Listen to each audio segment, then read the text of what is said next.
మెంతి కూర చికెన్ చాలా బాగుంటుంది. చికెన్ కాంబినేషన్లోకి ఎప్పుడైనా పచ్చి మెంతి కూరని యాడ్ చేసి వండండి. ఫ్రైగా చేయండి, గ్రేవీలా కాకుండా ఫ్రైగా చేస్తే చాలా టేస్టీగా ఉంటుంది. ఈ కర్రీ అన్నం, బగారా రైస్, చపాతి, రోటీ దేనిలోకైనా ఇంకా జొన్న రొట్టెలో కూడా చాలా బాగుంటుంది. ఇప్పుడు ప్రాసెస్ చూద్దాము ఎట్లా చేయాలో. ఒక కడాయి అయితే అడుగు మందంగా ఉన్న కడాయి అయితే పెట్టుకోండి. ఆయిల్ వేసుకొని దీంట్లో 2 మీడియం సైజు ఉన్న ఆనియన్స్ని కట్ చేసి మంచిగా దోరగా వేయించుకోండి. ఇప్పుడు కొద్దిగా దోరగా వేగిన తర్వాత అల్లం వెల్లుల్లి పేస్ట్ని కూడా యాడ్ చేసుకోండి.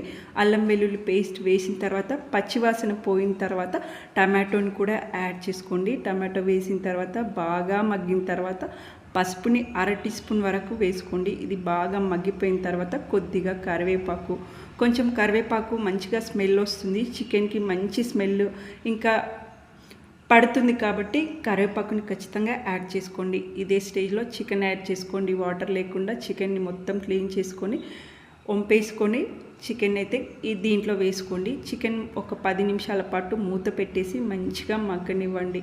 ఇలా మూత పెట్టి మగ్గించుకుంటే చికెన్లో ఉన్న వాటర్ అంతా ఎగిరిపోతుంది, ఇంకా ఆయిల్ అంతా పైకి తేలుతుంది. ఇప్పుడు మెంతి కూరని యాడ్ చేసుకోండి. సన్నగా కట్ చేసుకున్న మెంతి కూరను నేను పెద్దగా ఉన్న 2 కట్టలను తీసుకున్నాను. ఇప్పుడు మెంతి కూరని యాడ్ చేసుకున్నాక మూత పెట్టకండి. మూత పెట్టకుంటేనే మెంతి కూరలో ఉన్న వాసన ఎగిరిపోతుంది. మూత పెట్టామనుకోండి అలాగే లోపల ఉండిపోతుంది.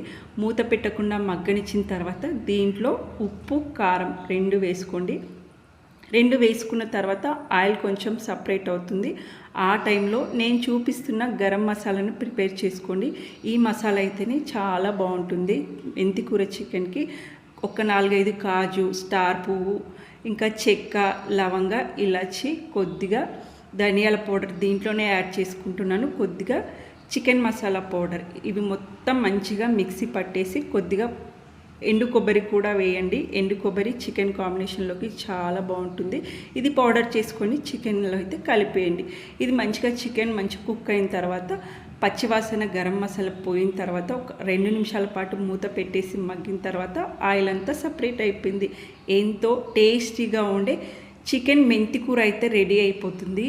అన్నం, చపాతి, బగారా రైస్ దేనిలోకైనా చాలా బాగుంటుంది. వీడియో నచ్చితే ఒక చిన్న లైక్ చేసి ఛానల్ని అయితే సబ్స్క్రైబ్ చేసుకోండి. ఇలాంటి వీడియోస్ మన ఛానల్లో చాలా వస్తాయి, మిస్ కాకుండా సపోర్ట్ చేస్తారని అనుకుంటున్నా. బాయ్ అండి.